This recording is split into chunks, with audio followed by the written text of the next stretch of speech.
बीच रुक करेंगे एक बड़ी खबर की और बड़ी और अहम जानकारी सामने इस वक्त की है। बड़ी खबर आपको बता रहे हैं, बड़ी खबर बड़ी जानकारी।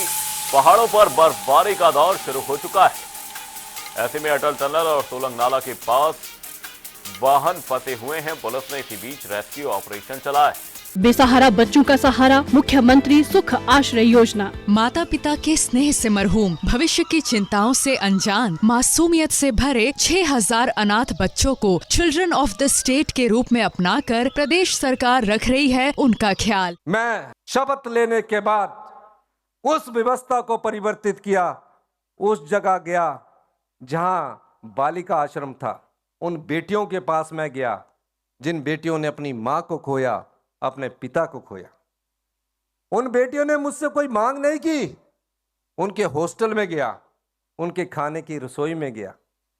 आकर मैंने पहला निर्देश ये दिया कि हमें अपनी संपदा का कुछ भाग, जो बच्चे अपनी मां को खो चुके, अपने पिता को खो चुके हैं, उन्हें भी देना है। और उन्हें हिमाचल प्रदेश ने हिंदुस्तान का पहला ऐसा कानून बनाया, उन्हें चिल्ड्रन ऑफ द स्टेट का दर्जा दिया। यह संवेदनशीलता सरकार की थी।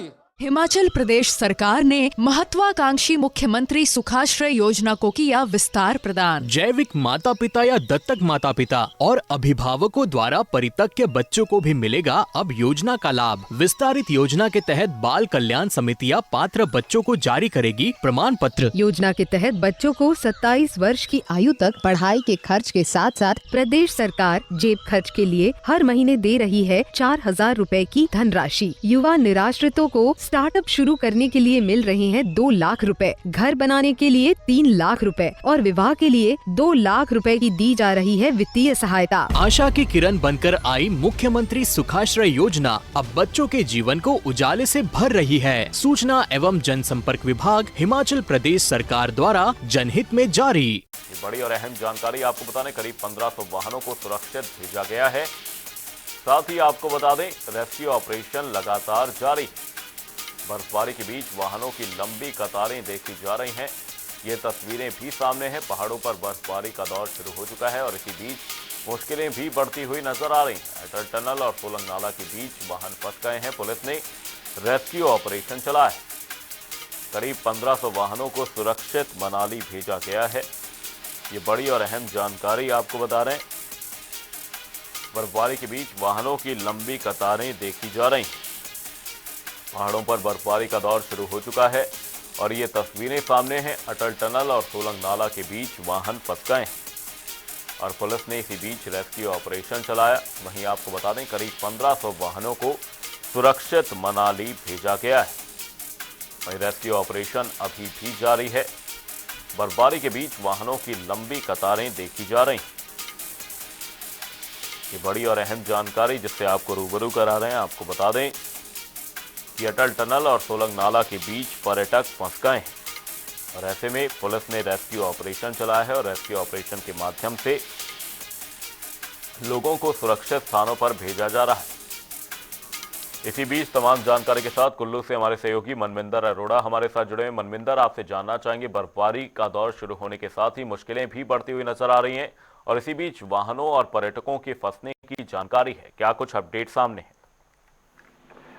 बिल्कुल, देखिए अमन, क्योंकि बर्फबारी का काफी समय से जो है मनाली को लोगों को काफी इंतजार था, लेकिन बर्फबारी कल एक लोगों के लिए मुसीबत बन गई। जब कल दोपहर बाद जब टूरिस्ट जो है वो काफी भारी संख्या में अटल टनल पहुंचे, मौसम खराब होने की वजह से वहां पे फंस गए। हालांकि पुलिस ने समय रहते जो है सभी पर्यटकों से अपील की थी कि वो समय रहते मनाली निकल जाए, लेकिन क्योंकि बर्फबारी एक ज्यादा हो गई और धुंधी के पास फिसलन बढ़ने के बाद जो है गाड़ियां इधर उधर फंसनी शुरू हुई, जिसके बाद वो लंबा जाम हो गया और देर रात तक काफी जो लोग थे वो इसमें फंसे रहे। हालांकि पूरी रात भर जो है रेस्क्यू ऑपरेशन वो चलता रहा।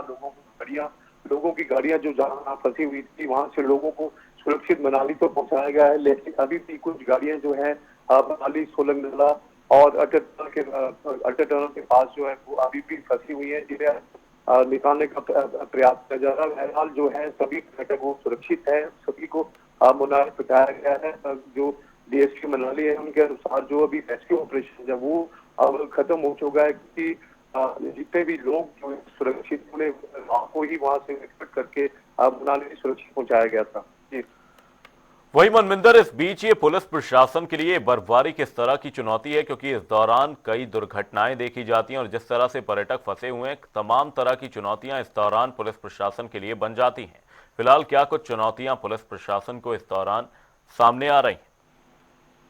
देखिए बिल्कुल जाहिर तौर पर क्योंकि बर्फबारी देखने की चाल ये भी हमेशा जो है भारी संख्या में यहाँ पहुंचते, तो ऐसे में क्योंकि कल भी जिस तरह मौसम की प्रेडिक्शन थी कि बर्फबारी हो सकती, तो ऐसे में सोलर नाले से अभी जो है पर्यटकों को रोका जा रहा था, लेकिन सुबह के समय क्योंकि मौसम साफ था तो काफी जो पर्यटक जो है भारी संख्या में जो अटल टनल के पास पहुंच गए। तो ऐसे में क्योंकि बर्फबारी का दौर था तो बर्फ बहुत ज्यादा होगी जिसके कारण ये सब लोग फंस गए। तो ये जाहिर तौर पर कहीं ना कहीं पुलिस के लिए बड़ी चुनौती रहती है, क्योंकि सबसे बड़ी मुसीबत इस बर्फबारी जो सड़क पर बर्फ जमने के बाद जो है फिसलन बढ़ जाती है। तो ऐसे में काफी जो लोगों को जो है वो ड्राइव करने के लिए मुश्किल होती है, जिसके कारण जो वाहन जहां तहाँ फंस जाते हैं। और ऐसे में फिर पुलिस की सरदर्दी तो इस पर रहती है, क्योंकि जिस तरह कल बीती रात की बात करें तो करीब 12 घंटे रेस्क्यू ऑपरेशन चलने के बाद ये सुबह के समय ये खत्म हो पाया। तो ऐसे में आप अंदाजा लगा सकते हैं कि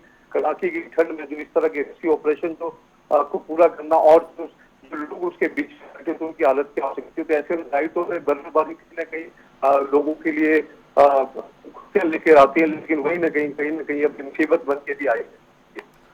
रेस्क्यू ऑपरेशन लगातार जारी है। बहुत बहुत धन्यवाद मनविंदर तमाम जानकारी के लिए। बर्फबारी के बीच वाहनों की लंबी कतारें देखी जा रही हैं और इसी बीच पुलिस प्रशासन के लिए बर्फबारी एक बड़ी चुनौती बन गई है। पहाड़ों पर बर्फबारी का दौर जारी है। अटल टनल और सोलंग नाला के बीच वाहन फंस गए हैं। वहीं पुलिस ने रेस्क्यू ऑपरेशन चलाया है और करीब 1500 वाहनों को सुरक्षित मनाली के लिए भेज दिया गया है। वहीं अभी भी रेस्क्यू ऑपरेशन चलाया जा रहा है। बर्फबारी के बीच वाहनों की लंबी कतारें देखी जा रही हैं। ये बड़ी और अहम जानकारी। अटल टनल और सोलंग नाला के बीच वाहन फंस गए हैं।